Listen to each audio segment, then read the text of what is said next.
ဒီမှာတော့လက်ထုံမို့ လည်းတွေ့တော့ကော်ဖီတော့မှာ ကိုရနေတော့လောလို့လည်းမရဘူး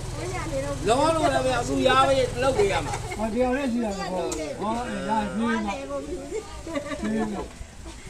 မပြန်နေလို့အဲ့တော့ကိုစားအောင်ပြောတာ ရတယ်ဘာလို့ရပြီ ဒါပြောနေတာကစာအုပ်တို့နေရာကြီး ခင်ဗျာ ဘုန်းကြီးမူနေတော့ဒါဟုတ်တာဟိုးနှစ်က ဟုတ်ပြီလား ဒီလိုရောဒီဘာဘောဒီရလေးခါတူရရရတယ်မဟုတ်ဘူး ကြာပြီအုံဒီစိတ်ကခဲ့ပြီဒီလိုက်ခဲ့